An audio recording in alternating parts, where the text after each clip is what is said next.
who was your biggest influence here at Rutgers? Okay? So I'll go 1, 2, 3. We'll do it. What? Let me get 1, 2, 3. There were two people who I came to actually idolize, and they became, I guess, a bell tower, or to compare something against excellence, it would be these two individuals. The first one was Paul Robeson. Everyone has heard of Paul Robeson, that he was a giant in history. Never mind Rutgers history is one of the greatest ever, but in history, he was one of the most talented men that ever existed. He was Phi Beta Kappa, I believe. He was an All-American. He was an opera singer. He did everything well. Well, I just heard about this guy. I said, that's great. I'm going to the school where Paul Robeson went to. I didn't know Rutgers had this guy, that guy, that guy. Okay, fine. One day, I was with someone whose name escapes me right now, but the men who I were with, and I believe they were alumni, said, come here, I want to introduce you with somebody, to somebody rather, and I came along.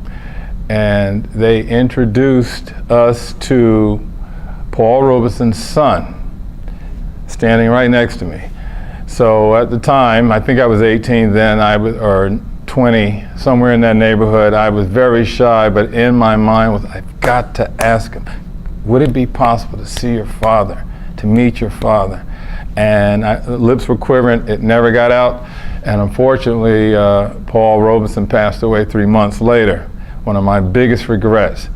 But I started to see certain individuals who did everything well, that they weren't just a fantasy story that somebody wrote up to make a fictional novel or a movie. This person existed and he went to this school. The second person that I actually met was Alex Kroll. Alex Kroll, another football player, by the way, who did everything well. Did everything excellent. I shouldn't say well. He was a 4.0 student. He was an All-American center. He played professional football. He was the CEO of the largest, at the time, largest advertising firm in the world, Young and Rubicon.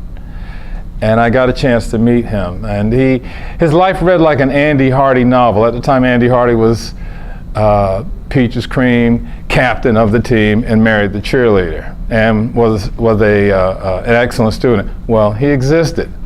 And when I say excellent, I mean you can't get he couldn't do any better unless his head exploded. He was fantastic, and he, along with Paul Robeson, showed me that if you even approach that type of excellence here at Rutgers, you will do well. And I knew I could do it. Great. Terrific.